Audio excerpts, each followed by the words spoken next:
Aujourd'hui, c'est sur l'identité spirituelle. Tu peux dire à ton voisin l'identité spirituelle. Regarde ton voisin, dis-lui qui es-tu?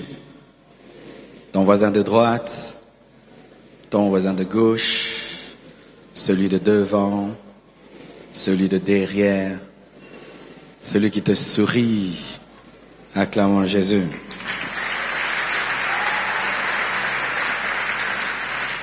Nous sommes debout, nous allons lire une portion des Écritures. Luc 8, 5 à 15. Un semeur sortit pour s'aimer sa sémence. Comme il s'aimait, une partie de la sémence tomba le long du chemin. Elle fut foulée aux pieds et les oiseaux du ciel la mangèrent. Une autre partie tomba sur le roc. Quand elle fut levée, elle sécha parce qu'elle n'avait point d'humidité. Une autre partie tomba au milieu des épines. Les épines crurent avec elle. Une autre partie tomba dans la bonne terre. Quand elle fut levée, elle a du fruit au centuple. Après avoir ainsi parlé, Jésus dit à haute voix, celui qui a des oreilles pour entendre. Ses disciples lui demandèrent ce que signifiait cette parabole. Il répondit, vous a été donné de connaître les mystères du royaume de Dieu. Pour les autres, cela leur est dit en parabole, afin qu'on voie, ne voit point, comme l'entendant, ne fait point. Voici ce que signifie cette parabole. La sémence, c'est la parole de Dieu. Ceux qui sont le long du chemin, ce sont ceux qui entendent, puis le diable vient et enlève de leur cœur la parole, de peur qu'ils ne croient et soient sauvés. Ceux qui sont sur le roc, ce sont ceux qui, lorsqu'ils entendent la parole, la reçoivent avec joie, mais ils n'ont point de racine. Ils croient pour un temps, et ils succombent au moment de la tentation. Ce qui est tombé parmi les épines, ce sont ceux qui, ayant entendu la parole, s'en vont et la laissent étouffer par les soucis, les richesses et les plaisirs de la vie. Et ils ne portent point de fruits qui viennent à maturité. Ce qui est tombé dans la bonne terre, ce sont ceux qui, ayant entendu la parole avec un cœur honnête et bon, retiennent et portent du fruit avec persévérance. Que Dieu bénisse sa parole et l'Église.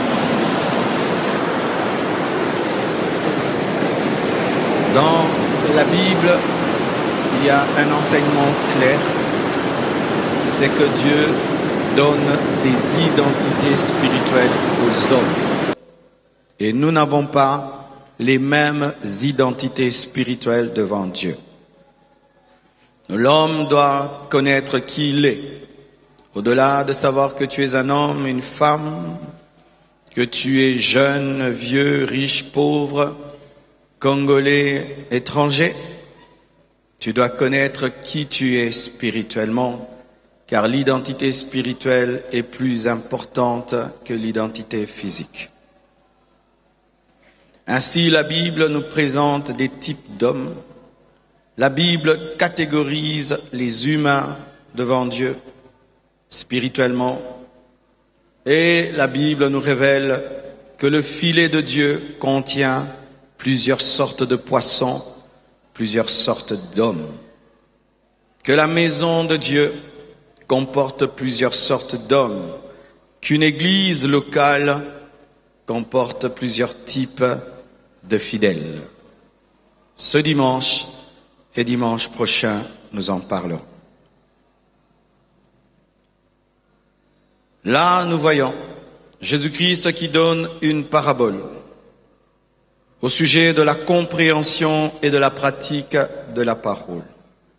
Il parle des hommes chemins, des hommes rocs, des hommes épines et des hommes bonne terre. Alors que je parle à cette assemblée, ici il y a les hommes chemins, les hommes rocs, les hommes épines et il y a les hommes bonne terre. Qui es-tu? devant Dieu. Et le bon côté, c'est que cette parabole est expliquée. Jésus donne la parabole à la foule qui ne comprend pas, mais en secret, il explique la parabole aux apôtres.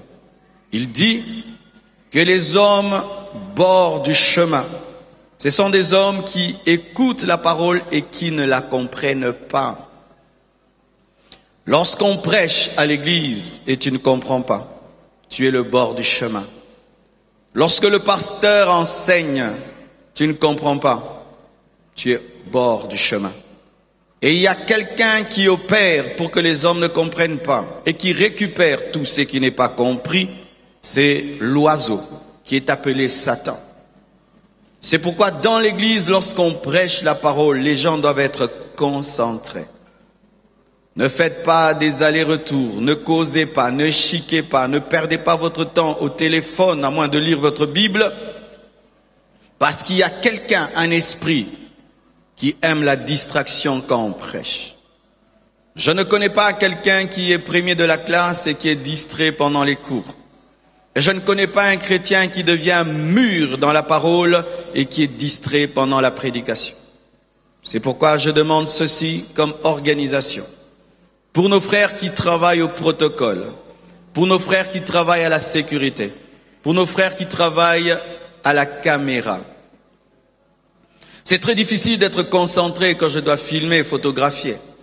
C'est très difficile d'être concentré quand je suis au protocole et je suis à la sécurité veillant sur les voitures.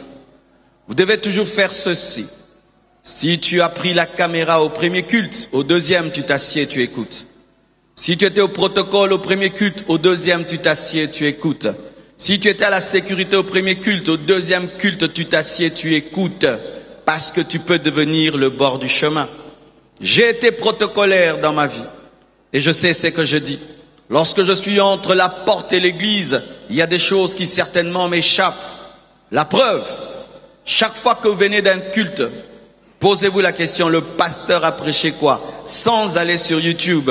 C'est lorsque tu sauras si tu avais compris le début, pas le milieu, ni la fin. Satan aime qu'un homme écoute la parole, mais qu'il ne comprenne pas. Il aime cela. Que tu viennes à l'église et que tu n'entendes que du bruit, et puis tu n'entends pas. C'est pourquoi l'une des choses qui me pousse à déménager au plus vite et à rentrer dans notre temple, c'est quand j'entends deux églises voisines qui chantent, qui prêchent, et ça entre ici. Ce n'est pas très bien pour la concentration. Le bord du chemin. Ce sont les personnes qui écoutent la parole mais qui ne sont pas sauvées. Car tu peux écouter la parole mais sans être sauvé. C'est lorsque tu ne captes pas le message. C'est pourquoi soyez toujours concentrés quand vous écoutez la parole. Mettez aussi votre intelligence en œuvre pour comprendre la parole. Faites l'effort de retenir. Faites l'effort de ne pas vous perdre lorsque le prédicateur enseigne. Faites l'effort de ne pas dormir. Faites l'effort. Et si chaque fois que tu viens à l'église, il y a qu'un voisin qui aime te faire causer, quitte cette place-là. Commence à aller ailleurs parce que tu dois comprendre la parole. Et il y a les hommes rocs. Les hommes rocs, ce sont ceux qui reçoivent la parole avec joie, avec émotion. Quand on prêche, ils disent Amen, gloire à Dieu, avance, béni soit Dieu. Mais qui n'ont pas de racines, qui n'ont pas de profondeur, qui n'ont pas une décision profonde. Et lorsque vient la tentation, ils tombent. On peut prêcher ici, ne volez pas au boulot. Il dit Amen. Il jette même l'argent dans le panier. Il met l'argent dans le panier. Lorsqu'il rentre au travail, on lui dit signe ici. On va te donner 100 000 $ si seulement tu signes. Il signe, il oublie qu'on lui avait prêché la sainteté. C'est pourquoi se lever quand on prêche et dire Amen. Mettre l'argent dans le panier quand on prêche, c'est bien. Mais ce qui est important, c'est pratiquer la parole. C'est pratiquer la parole. C'est pratiquer la parole. Ce qui est important pour Dieu, ce n'est pas l'émotion que déclenche la parole en toi. Ce qui est important pour Dieu, c'est la décision que déclenche la parole en toi. Alléluia. Et écouter la parole et tomber devant la tentation, c'est être le roc. Et lorsqu'on sème sur le roc, étant donné que la terre est dure, la racine ne peut entrer en profondeur. Ce sont des personnes superficielles. Tout ce qu'il fait à l'église, c'est superficiel. Sa danse est superficielle. Ses amens artificiels. Ses parler en langue artificielle. Tout est superficiel plutôt. Tout est superficiel. Rien n'est profond. Il fait parce que les autres font. Il dit parce que les autres disent. Il se tient debout parce que tout le monde se tient debout. Il lève les mains parce que tout le monde lève les mains. Il va venir ici parce qu'il voit tout le monde passe devant, est en train de sceller la parole. Moi aussi je vais, mais il ne comprend rien. Le roc, ce sont les émotifs, les superficiels, les hommes sans racines et sans profondeur. Et il y a une autre catégorie d'hommes, les hommes épines. La Bible nous dit, lorsque la sémence est sémée dans les épines, elle a quand même de la profondeur. C'est différent du roc parce qu'il y a la bonne terre. Mais il y a des épines autour. Et lorsque les épines croissent avec la sémence, les épines étouffent la sémence et l'empêchent de parvenir à la maturité. De parvenir à la maturité. Ce sont des hommes qui demeurent des bébés spirituels. Tu as combien d'années dans le Seigneur? Et quelle est ta marche? Quel est ton fruit? Ça fait combien d'années que tu as donné ta vie à Jésus? Quelle est ta marche et quel est ton fruit? Les apôtres ont fait 3 ans avec Jésus-Christ. Voyez les fruits qu'ils ont démontrés. Est-ce que ton âge spirituel et tes fruits vont ensemble? L'immaturité permanente, l'immaturité éternelle, des gens qui demeurent des bébés spirituels. Je rencontre un frère, ça fait des années qu'il vient à l'église, et tu te dis, pourquoi tu ne viens plus? Parce que personne ne m'a invité, personne ne m'a suivi, j'ai disparu de l'église et personne n'a remarqué, c'est pourquoi je suis resté à la maison. Tu es encore à ce niveau-là. Oh, pourquoi tu ne viens plus à l'église? J'avais un deuil, personne n'est venu. Pourquoi tu ne viens plus à l'église? J'étais malade, personne ne m'a visité, personne ne me salue à l'église, personne ne s'occupe pas de moi.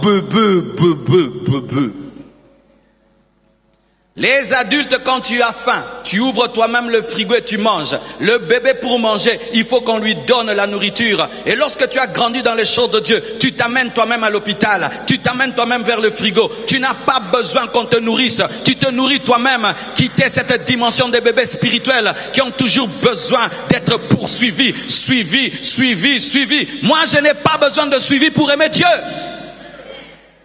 Je n'ai pas besoin d'encouragement. Je n'ai pas besoin d'un coup de téléphone. Je n'ai pas besoin que quelqu'un soit derrière moi pour aimer Dieu. J'aime Dieu parce que je l'aime et parce qu'il m'aime. Je l'ai compris et je n'ai pas besoin de suivi. Je n'ai pas besoin que quelqu'un puisse me pousser à aimer Dieu parce qu'il y a des choses que je fais que personne ne me pousse à faire. Est-ce qu'on te pousse à te laver? On te pousse à manger? On te pousse à...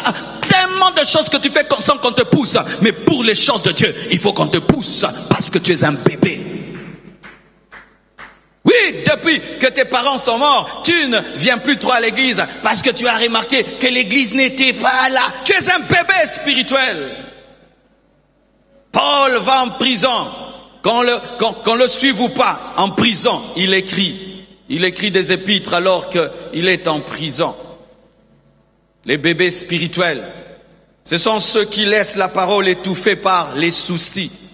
Tu as des soucis. Comment je vais manger? Comment je vais m'habiller? Comment je vais finir ma vie? Comment? La Bible dit, déchargez-vous sur lui de tous vos soucis. Déchargez-vous sur lui de tous vos fardeaux. Prends tes fardeaux et donne-les à Jésus-Christ. Lorsque tu payes le billet, ce n'est pas seulement pour toi. Tu payes le billet aussi pour ta marchandise. Et lorsque tu deviens chrétien, tu n'as pas cru seulement pour toi. Tu as cru pour tes problèmes. Tes problèmes aussi ont reçu Jésus-Christ comme Seigneur et Sauveur. Et tu dois te débarrasser de tes soucis. Débarrassez-vous de vos soucis. Les soucis empêchent la croissance spirituelle. Un chrétien qui est tout le temps inquiet ne grandit pas. Libérez-vous de vos soucis. La Bible dit que tu ne peux changer ta vie par tes soucis. Tu ne peux allonger ta vie d'une seule coudée par tes soucis. Mais Dieu qui prend soin des oiseaux prendra soin de toi. Dieu qui peut vêtir les fleurs te vêtira. Alléluia. À chaque jour suffit sa peine. Sors des soucis, des inquiétudes. Ça étouffe la parole.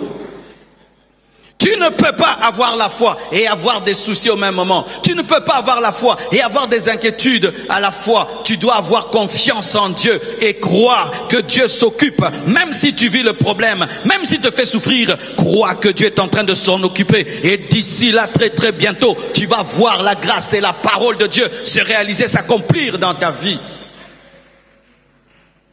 Les épines, c'est le plaisir. La Bible dit que la parole est étouffée par les plaisirs. Quelqu'un qui aime les plaisirs et qui aime la parole étouffera la parole.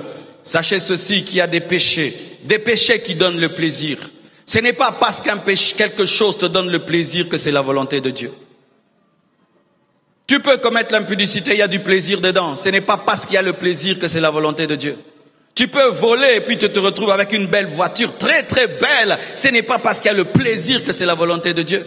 Tu peux aller dans une boîte de nuit, c'est rouge, c'est vert, il y a l'ambiance, on croirait même que c'est le paradis. Ce n'est pas parce qu'il y a le plaisir que c'est la volonté de Dieu. Des fois la volonté de Dieu est amère, des fois la volonté de Dieu est dure, des fois la volonté de Dieu fait pleurer. Vous qui aimez tout le temps les plaisirs, la vie chrétienne n'est pas faite que des plaisirs. Des fois il y a la douleur, des fois il y a l'amertume, des fois il y a la douleur, des fois il y a le sacrifice, des fois tu te prives, des fois tu souffres, mais c'est la volonté de Dieu. Alléluia, alléluia. Jésus est baptisé, il est conduit dans le désert. C'est la volonté de Dieu qu'il soit dans le désert. Ce n'est pas le diable qui l'a amené dans le désert, c'est le Saint-Esprit qui l'a amené dans le désert. Mais lorsque toi tu penses que la vie chrétienne c'est toujours bonbon, biscuit, chocolat, ce n'est pas la vérité. Il a dit vous serez persécutés, vous serez calomniés en mon nom. C'est aussi des fois la volonté de Dieu que tu passes par des moments de pleurs, de souffrance. Mais lorsque toi tu ne cherches que le plaisir, chaque fois que la croix viendra, tu vas esquiver. Mais alors qu'il est impossible de recevoir le nom qui est élevé au-dessus de tout autre nom si tu n'es pas passé par la croix. Toi qui aimes le plaisir, tu aimes tout le temps la joie. Non, la vie n'est pas faite que tout le temps des joies. Des fois, c'est le sacrifice. Tu veux faire, mais tu ne fais pas. Tu désires faire, mais tu ne fais pas. La Bible nous dit, la sémence est étouffée par les richesses. Dieu n'est pas contre la richesse, mais Dieu est contre l'amour des richesses. Dès le matin, tu penses à l'argent. Qu'est-ce que je vais avoir? Qu'est-ce que l'on va me donner? L'argent. Là-bas, ça donne l'argent. Cette relation va te donner l'argent. Et si j'ai fait quoi? J'aurai quoi? L'argent. La cupidité étouffe la parole de Dieu. J'ai besoin des milliards de dollars comme je suis là. Mais je n'aime pas l'argent. J'ai besoin d'argent. Très besoin d'argent. Mais je n'aime pas l'argent. Lorsque tu aimes l'argent, tu seras prêt à tout pour l'argent. Tu vas vendre père et mère pour l'argent. Tu vas pécher pour l'argent. Tu vas trahir pour l'argent. Tu vas mentir pour l'argent. Mais quand tu aimes Dieu, tu seras prêt à être pauvre, mais dans la sainteté. Manger que du pain sans beurre, mais dans la sainteté. Alléluia. Être une belle femme, mais tu es dans la sainteté. Des hommes mariés te cherchent, tu refuses, qui peuvent te donner voiture, maison, mais tu refuses leur voiture, tu refuses leur maison, parce que tu aimes la sainteté, parce que tu aimes Jésus. Mais quand tu aimes l'argent, tu vas devenir troisième femme pour l'argent. Tu vas devenir une fille avec laquelle on s'amuse pour l'argent, parce qu'il y a des péchés qui donnent l'argent. N'aimez pas l'argent. Un chrétien n'aime pas l'argent. Aimer l'argent, c'est trop fort. C'est un mot trop fort. Le chrétien utilise l'argent. Il se sert de l'argent. Et il est prêt à refuser l'argent. Comme le prophète Élisée a refusé l'offrande. Pourquoi il n'aimait pas l'argent? Il y a des argents qu'on refuse. Oh, donnez-moi l'amen. J'aimais une maman de cette église. Elle est venue me voir et dit, pasteur, je dois voyager. J'ai besoin du billet. Et je l'ai aidé pour le billet. Et puis je la vois revenir. Elle me présente son passeport et tout. J'ai cru qu'elle vient me dire au revoir, elle va voyager. Elle a dit, l'ambassade, pasteur, ne m'a pas donné le visa. Comme je t'avais demandé l'argent pour le billet, je suis venu te rendre l'argent parce que je ne suis pas parti. Yeah! Ezalayo. Uzunki-san. Elle est venue me rendre et c'était quand même de l'argent. J'ai dit non maman, je t'avais déjà donné. Dit non pasteur, tu m'avais donné pour voyager. Comme j'ai pas voyagé, je te rends. Tu peux aider quelqu'un d'autre. Et katabababa. Dis à ton voisin Batoubaza. Mais elle n'a pas beaucoup d'argent, hein. Mais là, la sainteté. Elle n'aime pas l'argent, elle se sert de l'argent. J'ai dû insister pour qu'elle garde l'argent, hein. Elle a dit non, pasteur, donne à quelqu'un d'autre. J'ai dit, ok maman, moi j'ai déjà sémé, j'ai donné à Dieu. On a fait la discussion. On refusait nous de l'argent. En français, si tu y c'était là, cet argent. J'ai dû lui dire, maman, je t'ai donné, toi aussi va donner alors toi-même à quelqu'un, donne à quelqu'un qui a un problème. Elle dit, que je donne à quelqu'un qui a un problème. Elle dit oui. Donc elle est partie chercher quelqu'un d'autre qui a un problème. Non, j'ai dit non, j'enseigne bien quand même. J'ai pu engendrer une Congolaise comme ça. Une fois une jeune fille, il y a longtemps, j'ai payé ses études. Je lui ai donné $150. Elle est revenue 1 année ou 2 ans après. Pasteur, tu m'avais donné $150 pour mes études, mais en soi c'était $100. Je suis venu te rendre $50. J'ai dit, ma sœur, tu t'appelles comment? Tu t'appelles comment? J'ai mis, mettons 50. Tu t'appelles comment? Oh, je m'appelle autant. J'ai dit, de telles personnes existent encore. J'avais besoin d'un microscope pour la scanner, vérifier son ADN et son âme si elle est congolaise. Si tu te promènes, tu trouves $1000 par terre, que feras-tu? $1000 par terre, que feras-tu? Vas-tu aller à la police et rendre? Attention, ça va partir pour du bon. Vas-tu chercher la personne où tu vas dire gloire au Seigneur, Roskama Shayaya. Oh, le Seigneur qui a mis l'argent dans la bouche du poisson existe encore. Et moi, il n'a pas mis dans la bouche du poisson. Il l'a mis par terre parce que moi, je ne suis pas un pêcheur de poissons. C'est pourquoi le Seigneur savait que je marche à pied. Il m'a connecté à cet argent. D'ailleurs, j'avais un problème de $1000. Béni soit Dieu. Moi, je prendrai cet argent. Je ne le mangerai pas. Je chercherai le proprio. Et si je ne trouve pas, je peux mettre ça dans une œuvre sociale, dans une œuvre spirituelle, mais je ne peux pas manger ça.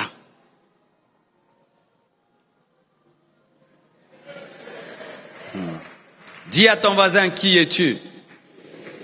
L'amour de l'argent, l'amour des richesses, l'amour du matériel engendre des épines qui étouffent la sémence de Dieu. Béni soit Dieu. Parce qu'il n'y a pas que des chemins.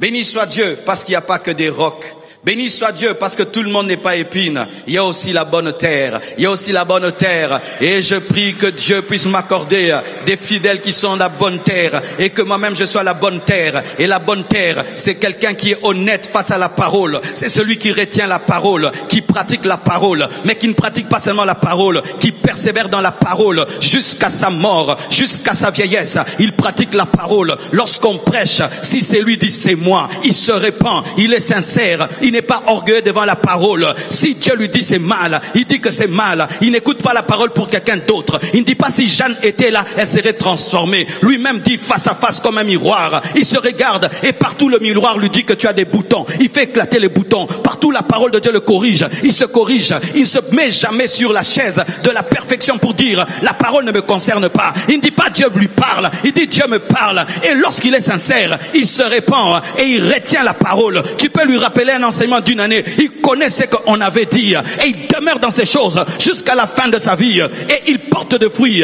fois 10, fois 20, fois 100 et je prie que Dieu te donne de porter du fruit, d'être une bonne terre. Et la parole de Dieu nous révèle que la bonne terre est rare, c'est le 1/4 qui est la bonne terre. Le 1/4 est la bonne terre parce que le troupeau de Dieu est petit et nous pouvons être nombreux en ce lieu, mais il n'y a que le 1/4 qui est la bonne terre. On peut être nombreux comme ça, ce n'est que le 1/4 qui est la bonne terre. Et je peux le dire mes frères, on peut être nombreux ici, mais la plupart c'est le bord du chemin. Si je te pose la question, qu'est-ce que j'ai enseigné le dimanche passé, tu ne connais pas. Si je te pose la question, est-ce que tu as pratiqué ce que j'ai enseigné le dimanche passé, tu ne l'as pas fait. On peut être de nombreuses personnes ici, mais il n'y a que le 1/4 qui est la bonne terre. Il n'y a que le 1/4, soyez dans le 1/4, soyez dans le 1/4, soyez dans le petit troupeau, ne soyez jamais dans la foule, ne soyez jamais jamais dans le mouvement. Il y a le mouvement des épines, il y a le mouvement des rocs, il y a le mouvement du chemin, mais il n'y a jamais de mouvement de la bonne terre, parce que la bonne terre est rare. Il faut de l'engrais, il faut la entretenir et elle coûte cher. Et quiconque ici écoute la parole et la pratique, tu es une rareté, tu es une rareté, tu es une rareté, tu es une rareté. Ailleurs, lorsque une terre est bonne, on l'encercle, on la clôture, on dit ne marchez pas ici. Et lorsque tu es une bonne terre, le Seigneur te clôture, le Seigneur t'encercle, le Seigneur te protège, le Seigneur veille sur toi et le Seigneur t'ensémence. Lorsque tu as une bonne terre, c'est là que tu mets beaucoup de graines. C'est pourquoi c'est qu'une bonne terre ont beaucoup de révélations, ont beaucoup de connaissances, ont beaucoup d'inspiration, parce que Dieu sait que là si je plante, les autres vont manger, il y aura des arbres, il y aura des fruits. Mais lorsque tu es épine, on ne met pas beaucoup d'engrais dans les épines et beaucoup de séments dans les épines. C'est pourquoi tu comprends que quand tu lis la Bible, tu ne comprends rien, parce que Dieu sait que tu es épine. Mais celui qui est bonne terre, il ouvrira la Bible et la Bible s'ouvrira. Il priera, le Seigneur lui parlera, le Seigneur enverra la parole vers lui, parce que Dieu sait que cette parole ne sera pas perdue. N'est-ce pas qu'il est écrit que lorsque tu enseignes à des personnes qui sont capables d'enseigner à d'autres personnes. Lorsque tu es en train de former les gens, tu enseignes à quelqu'un, il oublie. Est-ce que tu vas te concentrer sur lui? Tu vas te concentrer sur celui qui engendre des disciples, C'est pourquoi des fois nous sommes jaloux des gens. Tu es jaloux de quelqu'un, mais il a une bonne terre. C'est normal qu'il comprenne la parole plus que toi. Il est une bonne terre, c'est pourquoi Dieu doit le oindre plus que toi. Il est une bonne terre, c'est pourquoi Dieu le protège plus que toi. Parce que lui, il peut devenir un jardin, il peut devenir une plantation et il peut nourrir le monde entier. Avez-vous déjà vu une plantation sur le roc? Non, on met la plantation où? Là où il y a la bonne terre. Qui es-tu? Bord du chemin, roc, épine ou bonne terre? 2 Timothée 2, verset 19, la Bible dit: néanmoins, le solide fondement de Dieu reste debout, avec ses paroles qui lui servent de sceau. Le Seigneur connaît ceux qui lui appartiennent, et quiconque prononce le nom du Seigneur qui s'éloigne de l'iniquité. Dans une grande maison, il n'y a pas seulement des vases d'or et d'argent, mais il y en a aussi de bois et de terre. Les uns sont des vases d'honneur, et les autres sont d'un usage vil. Si donc quelqu'un se conserve pur en s'abstenant de ces choses, il sera un vase d'honneur, sanctifié, utile à son maître, propre à toute bonne œuvre. Je vous ai parlé de l'identification par rapport à la compréhension de la parole et la pratique de la parole. Et là, je vais vous parler de l'identification par rapport au service, l'utilité, la sanctification, la pureté et la consécration. Si par rapport à la mise en pratique de la parole et la compréhension de la parole, il y a le bord du chemin, il y a le roc, il y a les épines et il y a la bonne terre. Pour ce qui est de la pureté et de la sanctification dans la maison de Dieu, il y a des vases en terre, des vases en bois, il y a des vases d'argent et les vases en or. Vous allez voir que ces 4 vases sont catégorisés en 2 parties. Il y a les vases d'usage vil et il y a les vases d'honneur. Nous pouvons être dans l'église, mais tous nous ne sommes pas des vases d'honneur. Nous ne sommes pas des vases que Dieu utilise pour des grandes choses. Nous pouvons être tous chrétiens, mais Dieu n'utilise pas tout le monde de la même manière. Tout dépend de la sanctification, de la pureté et de la consécration. Et même dans le domaine des vases d'honneur, il y a des niveaux. Dans le domaine des vases vils, il y a des niveaux. Les vases de bois sont supérieurs aux vases de terre et les vases d'or sont supérieurs aux vases d'argent. Qu'est-ce qu'un vase de terre? Qu'est-ce qu'un vase de bois? Qu'est-ce qu'un vase d'argent? Qu'est-ce qu'un vase d'or? Un vase de terre, c'est un homme, une femme qui mène une très sale vie. C'est quelqu'un qui mène une très sale vie. En parole, en pensée, en action. De janvier en décembre, de lundi à dimanche, même là, il est venu pécher. J'ai fus dans ma vie un vase de terre à l'église. Je venais à l'église pour draguer les filles. C'est-à-dire, tu viens même à l'église, mais pour pécher. Tu viens même à l'église pour chercher des filles. Tu viens à l'église pour voler les téléphones. Tu viens à l'église pour voler même les Bibles. Hey!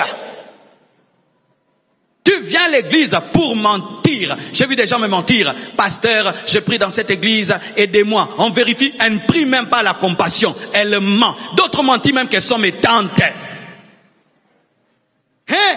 Tu me mens que tu es ma tante. Je sors là et me reçois comme ça. Oh, fils. Oh quoi? C'est moi ta tante, je viens de Goma.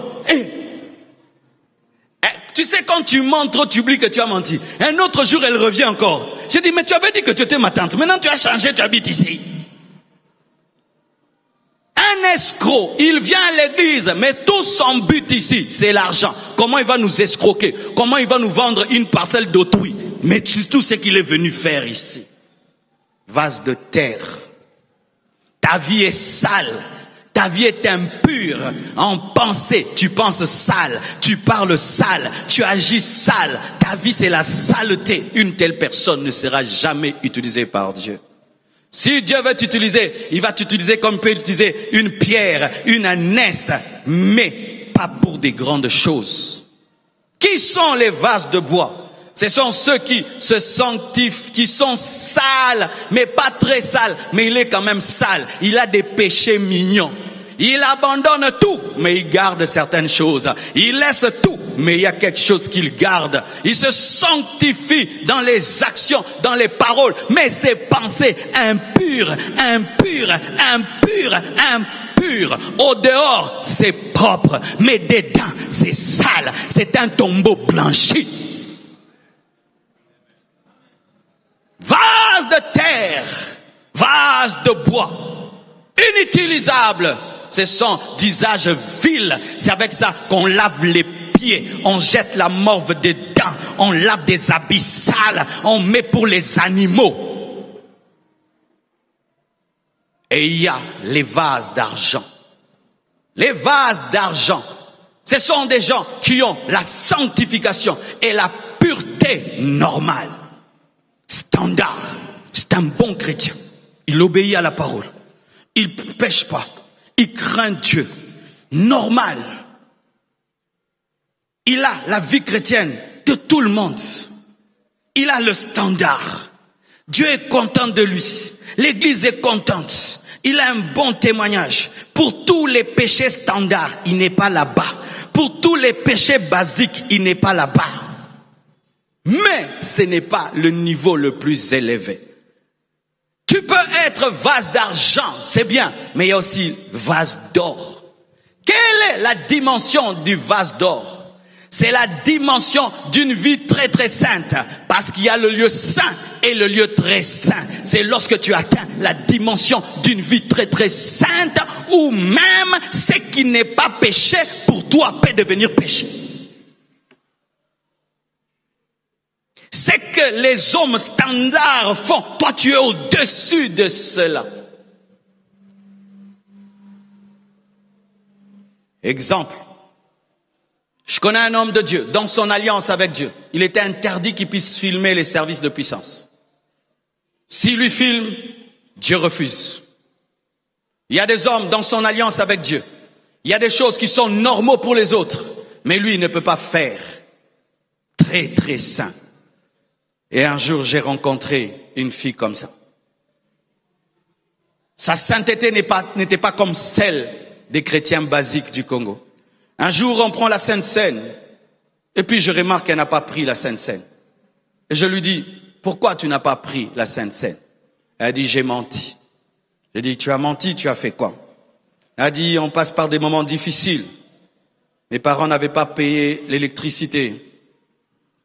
Et les agents de la SNEL sont venus et mes parents m'ont demandé de dire qu'ils n'étaient pas là. Et je suis allé dire aux agents de la SNEL que les parents n'étaient pas là. Comme j'ai menti, alors je ne peux pas prendre la Sainte Seine.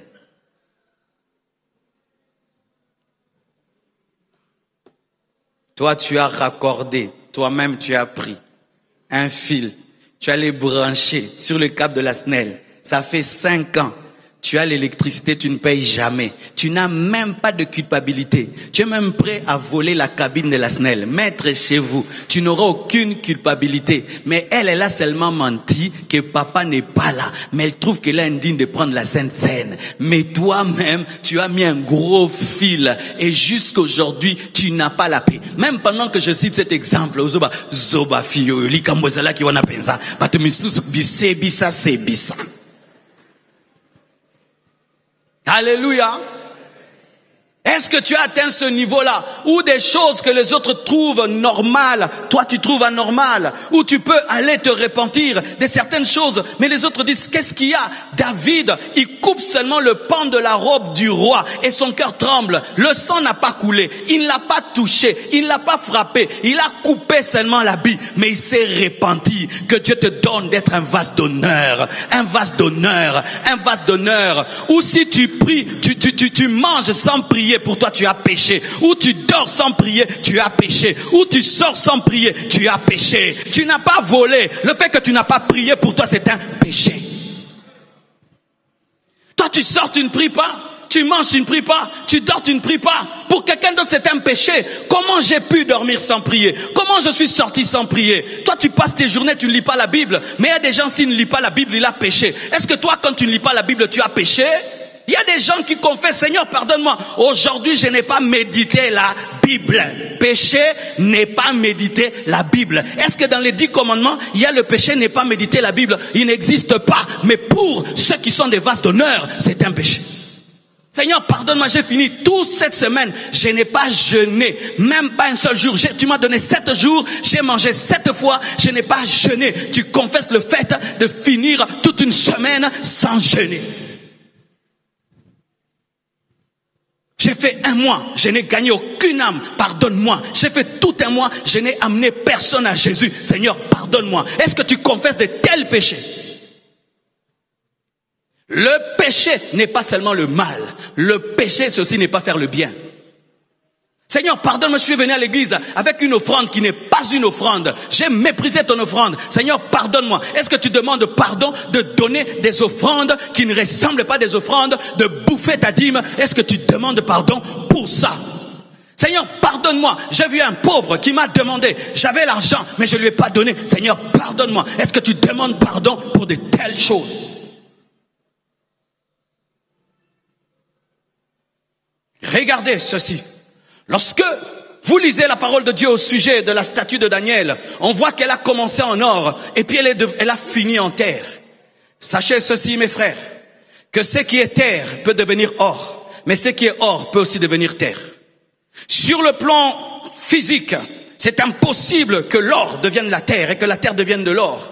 Mais dans la dimension spirituelle, tu peux être or et puis tu deviens terre. Et tu peux être terre et tu deviens or. Oui, toi qui vis dans le péché, j'aimerais te dire que Marie de Magdala était terre et puis elle est devenue un vase d'honneur. Mais sache aussi que tu peux être un vase d'honneur et puis un jour tu es déchu, tu deviens un vase du jasville comme Lucifer. Ce qui est en bas peut monter et ce qui est en haut peut descendre. C'est pourquoi lorsque tu as un niveau de sainteté, de pureté, ne te trompe pas. Si tu baisses la garde, tu vas tomber. Et toi qui vis dans le péché, ne sois pas désespéré. Dieu est capable de te libérer. Dieu est capable de te délivrer, de te remplir de l'esprit, de faire monter. Tu quittes le niveau de la terre. Tu entres dans le niveau du bois. Tu quittes le niveau du bois. Tu entres dans le niveau de l'argent jusqu'à ce que tu entres dans le niveau de l'or. Nous avons connu des hommes qui ont bougé le monde lorsqu'ils étaient des vases d'honneur. Ils sont allés de scandale en scandale en scandale. Aujourd'hui, on ne peut même pas leur donner la chair pour faire une prière. Ils ont bougé le monde.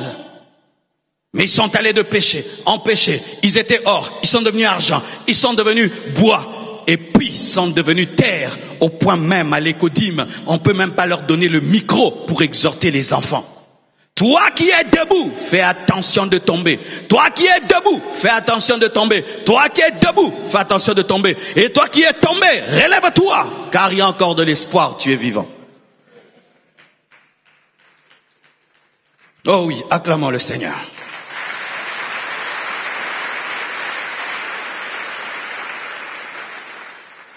Matthieu 13, 34. Jésus dit à la foule toutes ces choses en parabole. et ne lui parlez point sans parabole. Il y a un bruit de fond ici. Afin que s'accomplisse ce qui avait été annoncé par le prophète. J'ouvrirai ma bouche en parabole, je publierai des choses cachées. Depuis la création du monde, alors il renvoya la foule et entra dans la maison. Ses disciples s'approchèrent de lui et dirent, explique-nous la parabole de l'ivraie et du champ. Matthieu 17, 1 à 2. 6 jours après, Jésus prit avec lui Pierre, Jacques et Jean, son frère, et il les conduisit à l'écart sur une haute montagne. Il fut transfiguré devant eux, son visage resplendit comme le soleil, et ses vêtements devinrent blancs comme la lumière. Et il ne permit pas, c'est maintenant bon, il n'est permis à personne de l'accompagner, si ce n'est à Pierre, à Jacques et à Jean, frères de Jacques. Marc 14, verset 33. Il prit avec lui Pierre, Jacques et Jean, et il commença à éprouver de la frayeur et des angoisses. Il leur dit, mon âme est triste jusqu'à la mort, restez ici et veillez. Jean 21, 20. Pierre s'étant retourné, vit venir après eux le disciple que Jésus aimait, celui qui, pendant le souper, s'était penché sur la poitrine de Jésus et avait dit, Seigneur, qui est celui qui te livre? En le voyant, Pierre dit à Jésus, et celui-ci, Seigneur, que lui arrivera-t-il? Jésus lui dit, si je veux qu'il demeure jusqu'à ce que je vienne, que t'importe? Toi, suis-moi. Là-dessus, le bruit courut parmi les frères que ce disciple ne mourrait point. Cependant, Jésus n'avait pas dit à Pierre qu'il ne mourrait point. Mais si je veux qu'il demeure jusqu'à ce que je vienne, que t'importe? Acclamons la parole.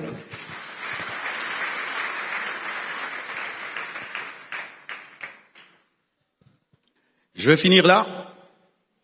Ce passage nous parle de la foule. Devant Jésus-Christ, il y avait la foule. Après, il y avait les disciples.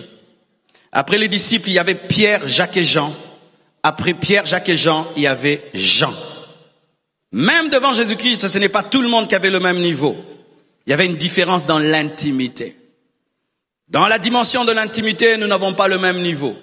Certains sont la foule. Ici, ce n'est que la foule. Et je bénis Dieu pour une sagesse qu'un journaliste m'a donnée. Il m'a dit, pasteur, tu vois, des fois tu as des problèmes sur Internet parce que des fois tu dis à la foule ce que tu dois dire aux disciples. La foule n'a pas le niveau des disciples. On parle à la foule en parabole. On ne fait pas entrer la foule dans tous les secrets. Et il m'a dit, lorsque tu veux dire des choses qui ne concernent que les disciples, coupe ton live et dis aux disciples. Et c'est ce que je vais commencer à faire très souvent.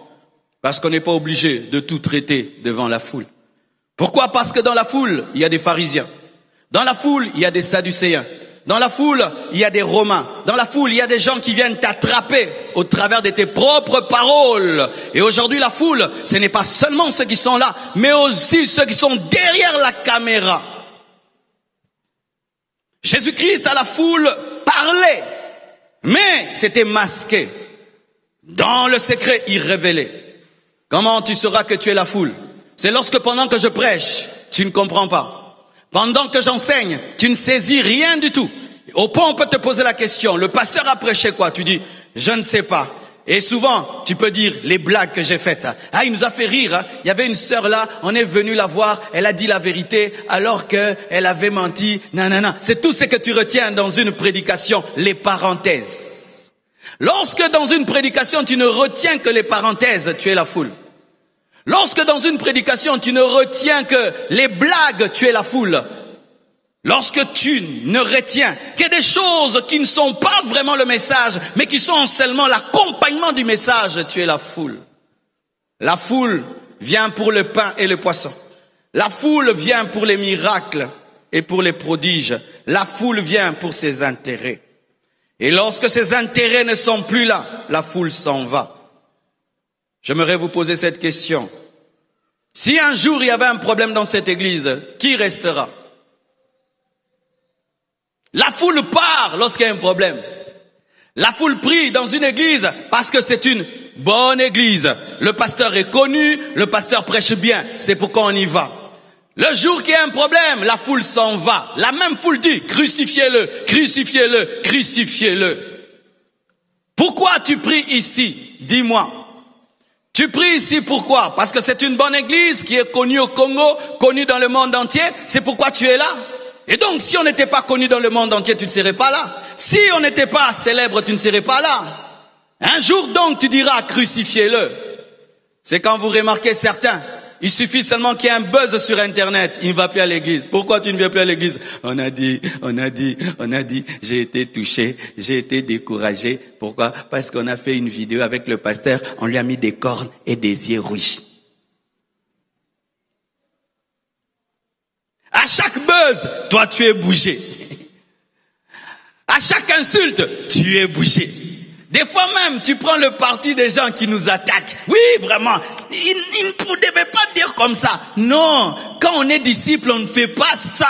Même si j'ai tort, ne me livre pas. Au côté lingana nous, et puis on n'a pas ça. Donne-moi la main, donne-moi la main, donne-moi la main. Alléluia. La foule aime le succès. Quand Jésus fait les miracles, il nourrit les pains, les poissons. La foule est là. Mais si on attrape Jésus, la même foule dit, crucifiez-le, crucifiez-le. C'est pourquoi quelqu'un qui vient ici, qui prie, pasteur, je prie ici, parce que tu es le meilleur prédicateur. Tu as menti. Je ne suis pas le meilleur prédicateur. Je prie ici. C'est la meilleure église de Kinshasa. Tu as menti. Il y a aussi des bonnes églises. J'aime quelqu'un qui dit, Jésus m'a envoyé ici. Jésus m'a envoyé ici. Parce qu'il y a sa parole. Parce qu'il y a sa présence. Et tant qu'il y aura Jésus, tu resteras. Tant qu'il y aura Jésus, tu resteras. Tant qu'il y aura Jésus, tu resteras. Tant qu'il y aura Jésus, tu resteras. Il y a des gens qui me font rire depuis que on a eu le deuil et que le président est venu et son épouse. Et ils croient que s'ils viennent ici, je vais les connecter au président. Oh bien-aimé, depuis le deuil là, je ne l'ai jamais plus revu. Oh, viens ici pour Jésus. Viens ici pour Jésus. Je n'ai pas de connexion à te donner. Je n'ai pas de connexion. Je n'ai pas de connexion à vous donner. Je n'ai pas de relation à vous donner. Mais j'ai une relation à te présenter. Le Fils, le Saint-Esprit, le Père. Ça, j'ai une relation. Mais ne venez pas prier ici. Oh, comme il a des relations avec. Si nous prions là-bas, je n'ai pas un homme à te présenter. Mais j'ai le Fils de Dieu, le Roi des Rois, le Seigneur des Seigneurs à te présenter. Si tu viens pour les relations, tu quitteras. Si tu viens pour l'argent, tu quitteras. Si tu viens pour le travail, tu quitteras. Si tu viens pour les connexions, tu quitteras. Si tu viens pour la beauté, on peut avoir une inondation et il y a la boue ici. Mais si tu es venu pour Jésus-Christ, même dans la boue, tu vas prier. Même dans l'inondation, tu vas prier. Même sans relation, tu vas prier. Quel que soit ce qui arrive, tu vas prier. C'est pourquoi lorsque tu es la foule, toi qui dis aujourd'hui, Fils de Dieu, demain tu vas dire, crucifiez-le. Tu changeras de langage. Mais les disciples ne changent pas de langage. Ils demeurent fidèles jusqu'au bout. Ils sont prêts à mourir pour la vision, pour la parole et pour la doctrine. Si vous êtes la foule, un jour vous partirez. Oh, donne-moi la main. Donne-moi la main. Mais quand même, je dois vous louer. Je dois dire la vérité. Nous sommes passés par beaucoup de choses, mais vous êtes là. Nous sommes une église 4 fois 4. 4 fois.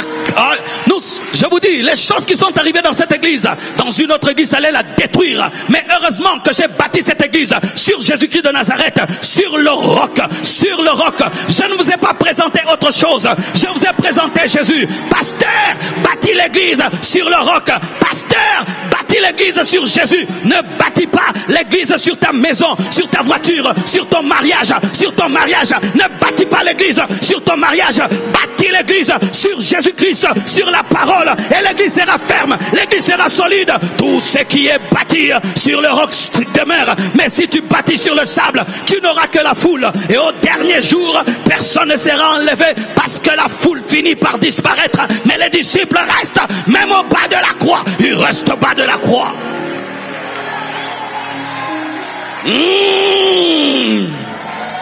Give me a man.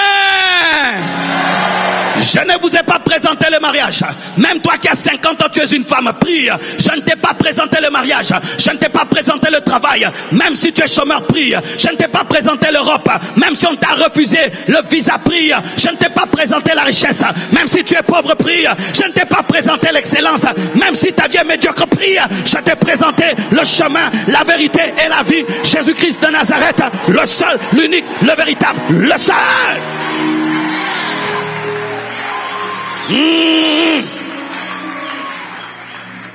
Ne soyez jamais la foule. Sois l'homme dans la foule. Sois le disciple dans la foule. Sois l'inspiré dans la foule. Sois le révélé dans la foule. Sois celui qui comprend dans la foule. La foule touche mais n'est pas guérie. Le disciple touche et il est guéri. La foule poursuit Jésus, mais Jésus ne s'arrête pas. Bartimée crie, Jésus s'arrête. Le disciple arrête le maître dans la foule. Le disciple touche et reçoit la puissance dans la foule. Mais la foule côtoie la puissance sans la toucher.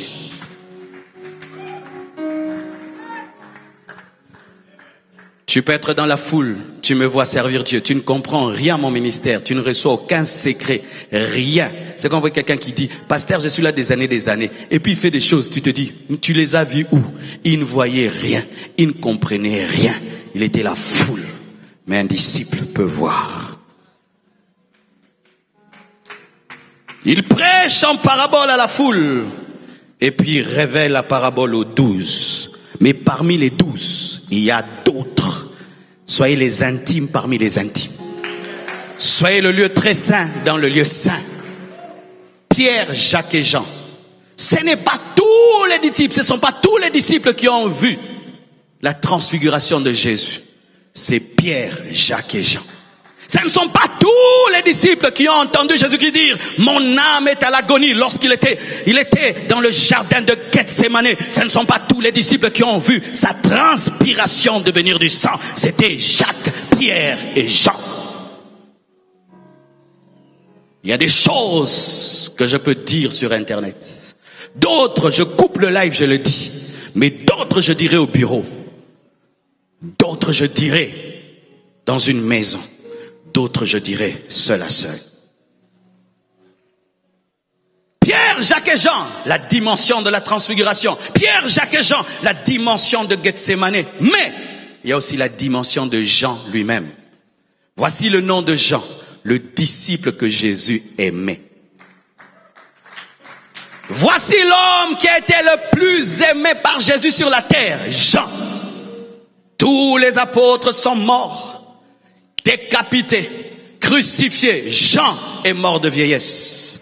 Et il a eu la grâce dans sa vieillesse à l'île de Patmos, alors qu'il était aveugle, de voir l'Apocalypse. L'Apocalypse a été révélé à Jean. Pourquoi? Jean était l'intime. Il était l'intime, il était l'intime, il était l'intime, il était l'intime. Es-tu Jean dans cette église? Quand tu deviens Jean, tu désires, les choses arrivent. Quand tu deviens Jean, tu pleures, Dieu frappe quelqu'un. Quand tu deviens Jean, quand tu es triste, Dieu te dit pourquoi tu es triste. Quand tu deviens Jean, Dieu te confie ce qu'il a de chair. Jésus n'a pas confié sa mère à Jacques. Il n'a pas confié sa mère à Pierre. Il a confié à Jean. Où Dieu te confie ses secrets. Où Dieu te révèle les choses à venir. Jean a vu notre temps. Il a vu la marque de la bête, donc la technologie qui viendra. Jean a pu voir pourquoi. C'était le disciple le plus aimé. Il était supérieur aux trois. Il était seul dans sa catégorie. Qui a connu que c'est Judas qui allait vendre Jésus? Jean, qui dormait sur la poitrine du Créateur du soleil sans brûler. Jean dormait sur la poitrine du Créateur du soleil, mais il ne brûlait pas. Jean a pu poser la question à Jésus-Christ, qui va te vendre? Et Jésus dit, c'est Judas. Quand tu deviens Jean, tu deviens prophète sans être prophète, et tu es prophète parce que tu as le secret par l'intimité. Tu n'as pas le secret par le ministère, tu as le secret par l'intimité.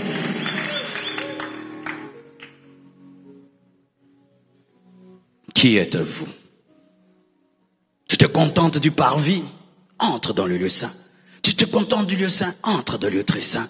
Tu te contentes de la foule? Entre dans les disciples. Tu te contentes d'être disciple? Deviens Pierre, Jacques et Jean. Tu te contentes de Pierre, Jacques et Jean? Deviens Jean.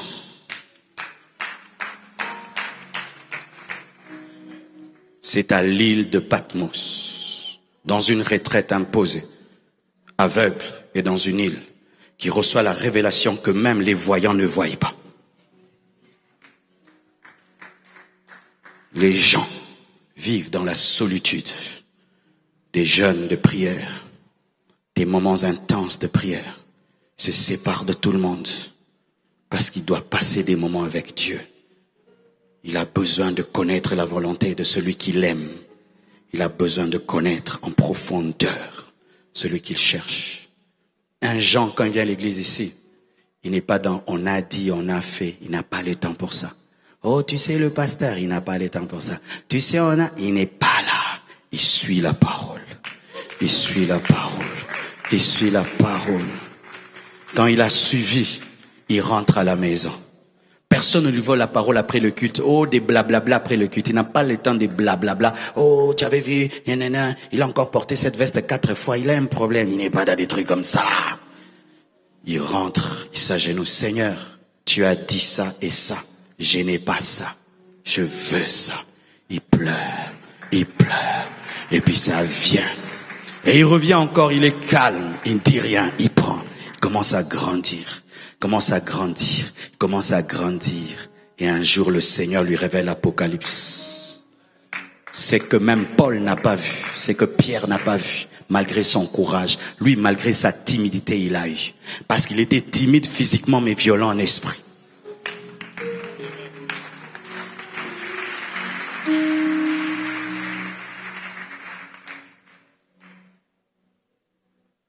Vous savez, pour toi, tu penses que tu es dans une foule. Mais pour Dieu, il te voit toi seul. Pour toi, tu te caches dans la foule, tu es derrière là. Non, Dieu te voit. Il veut une communion personnelle avec toi. Et ne soyez jamais distraits par les pierres qui sont très violents. Ayez une intimité profonde. Tout ce que je prêche va chercher. Un homme de Dieu est allé dans une action d'une grande servante de Dieu, et je finis là. Cette femme, Dieu l'utilisait terriblement. Les paralytiques marchaient, les aveugles le voyaient, les cancers disparaissaient. Elle pouvait commencer son culte à 8 heures, les gens venaient à 4 heures du matin, toute une foule. Quand on ouvrait les portes, les gens couraient pour s'asseoir devant. Il est venu, il était là, dans la foule. Cette femme parlait, il a regardé.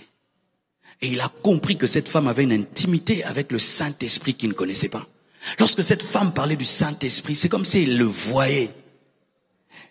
Elle dégageait une émanation de l'esprit à un niveau. Ce jeune a regardé. Cette femme ne l'a jamais imposé les mains. Cette femme ne l'a jamais touché. Il était dans la foule, mais il était Jean. Il est rentré en pleurant dans sa chambre.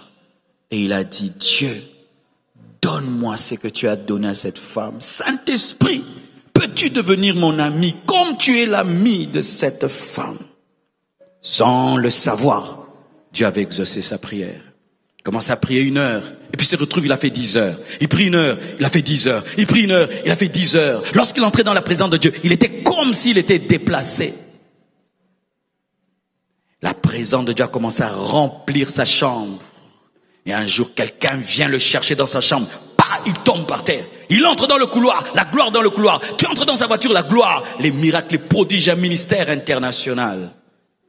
Il était dans la foule, mais n'était pas la foule. Ton problème, c'est que tu es la foule dans la foule. Ne soyez jamais la foule dans la foule. Soyez Jean. Que Dieu vous bénisse abondamment.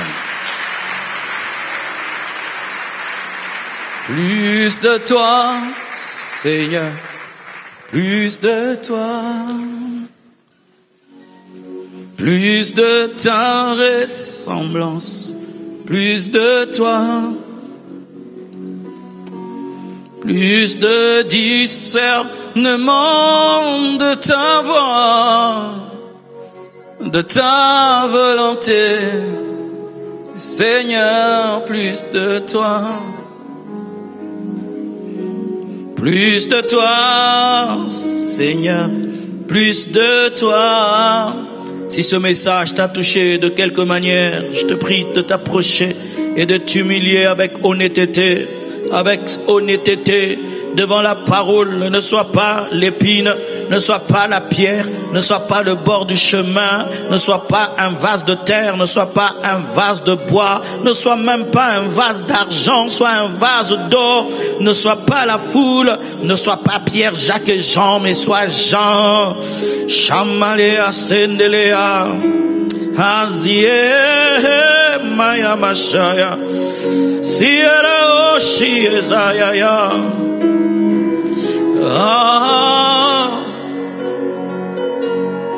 Plus de toi, Seigneur, plus de toi, plus de ta ressemblance, plus de toi,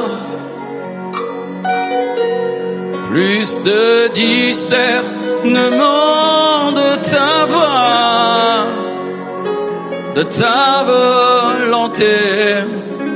Seigneur, plus de toi. Prions au nom de Jésus. Bondelandeko. Senganzamba matisayo. Senganzamba kolisayo. Senganzamba kangola yozala na foule terre.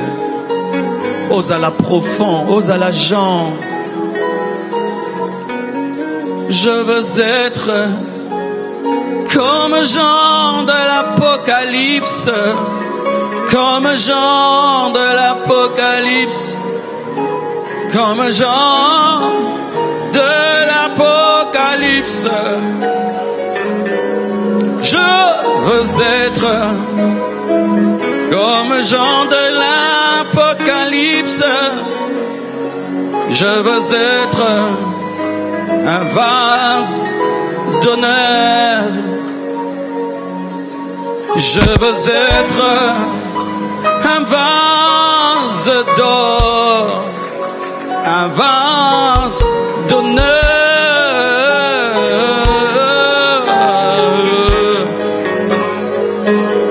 Je veux être une bonne terre. Je veux être comme Jean dans l'Apocalypse. Je veux être un vase d'or, un vase d'honneur, un vase utile. Je veux être un disciple dans la foule. Oh, je veux être un révélé dans la foule. Je veux être un vase d'honneur, un vase d'or dans ta maison. Oh oh, je veux être un vase d'or. Oh, je veux être un vase d'honneur. Et je veux être utile à toutes bonnes œuvres dans ta maison, oh, dans ton champ. Je veux être un homme changé. Et je veux être comme Jean à tes pieds, Seigneur. Je veux être totalement changé, transformé par ta parole. Je veux être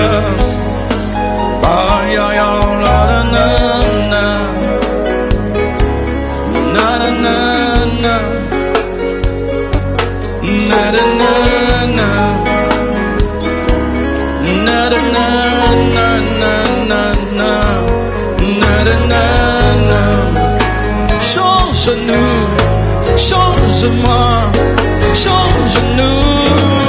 Oh, oh, oh, oh. Change-nous. Oh, je veux être un vase d'honneur dans ta maison, Père. Oh, yasha kemaye, izage maya maya maya na he. Shaya, ah, shaya, aya, siente ayeta, zeniosha.